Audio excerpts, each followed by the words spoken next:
Ok, hola, bienvenidos y bienvenidas. La semana pasada introdujimos dos operaciones al conjunto de los números racionales, la multiplicación y la división. Enfaticé más que nada lo que es la multiplicación y división entre números racionales cuando los representamos como fracciones.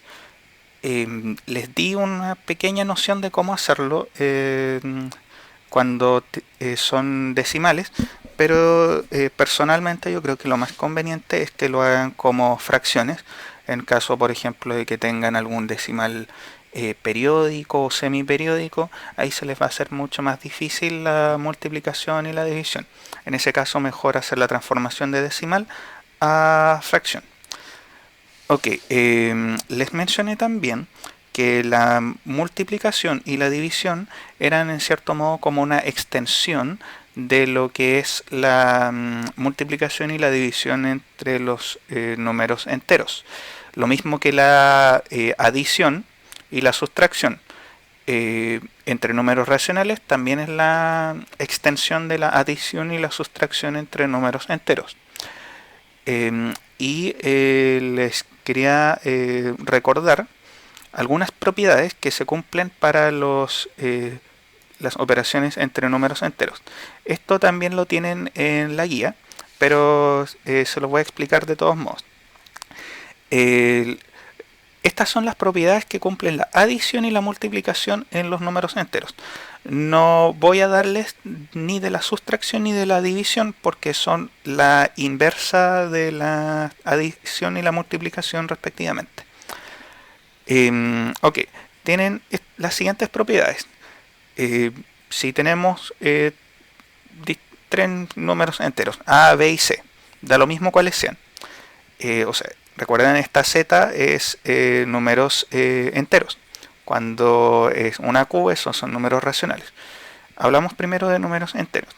Entonces, tenemos todo este conjunto de propiedades. Primero la clausura, o sea que si es que sumamos o si multiplicamos dos números racionales, digo enteros, el resultado va a ser un número entero. Eh, por eso clausura, o sea, no se puede salir del conjunto de los números enteros. Tenemos la conmutatividad, que ustedes probablemente lo conocen mejor por la multiplicación, que el orden de los factores no altera el producto, pero también se cumple en la división, que el orden de los sumandos no altera la suma. Tenemos una tercera propiedad, la asociatividad, que dice que si tenemos una suma o una multiplicación entre tres números enteros, da lo mismo que si agrupamos el primero con el segundo y después realizamos el tercero, o si agrupamos el segundo con el tercero y después realizamos el primero.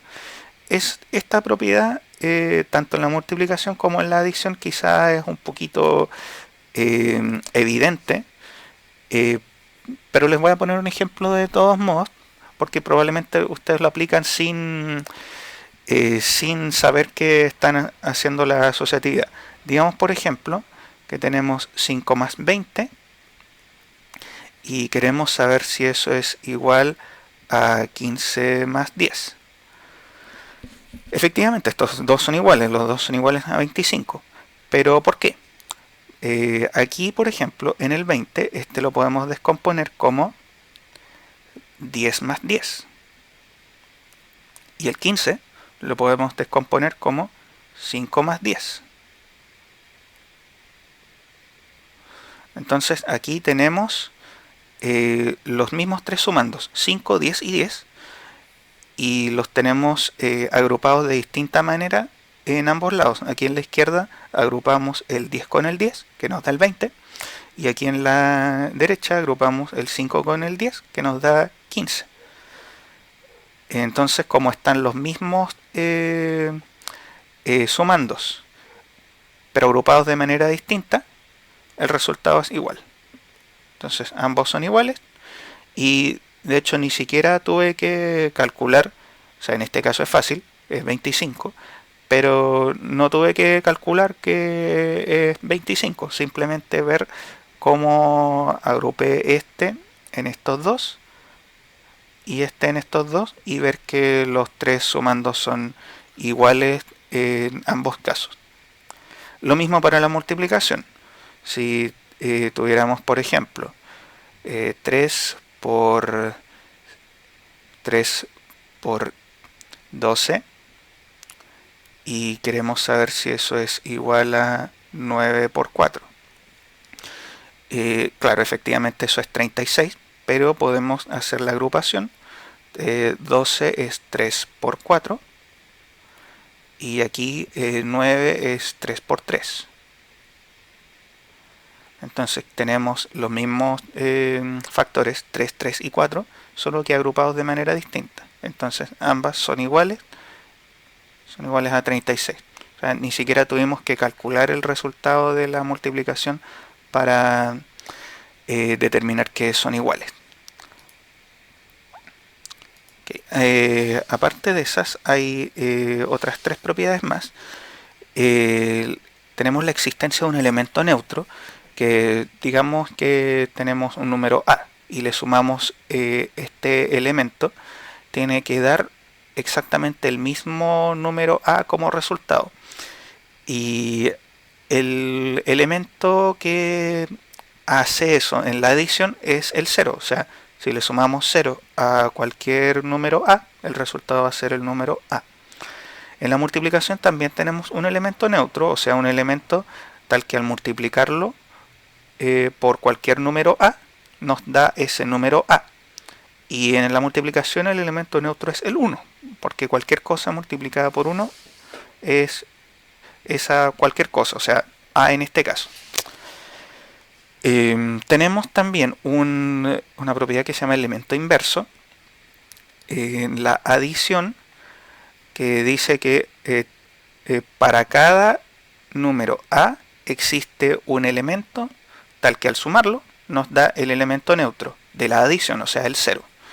Entonces, a ese elemento lo llamamos menos a. En la multiplicación no existe inverso multiplicativo en los enteros.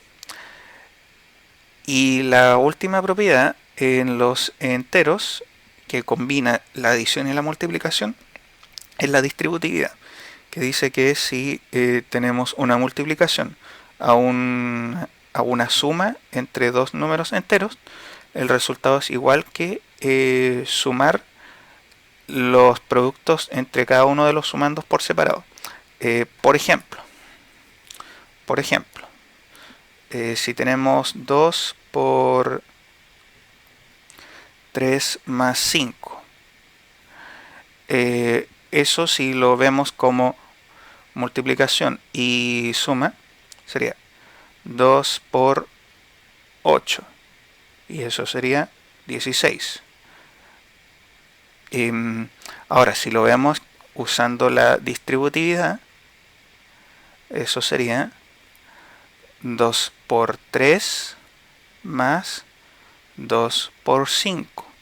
Y eso sería 2 por 3, eso es 6, y 2 por 5 es 10. Lo sumamos y nos da 16. Efectivamente son iguales. Entonces da lo mismo si los separamos o si los juntamos, los sumandos. Siempre que tengamos una multiplicación con una suma. Ok, eso es fin de la primera parte. Segunda parte, continuamos con números racionales.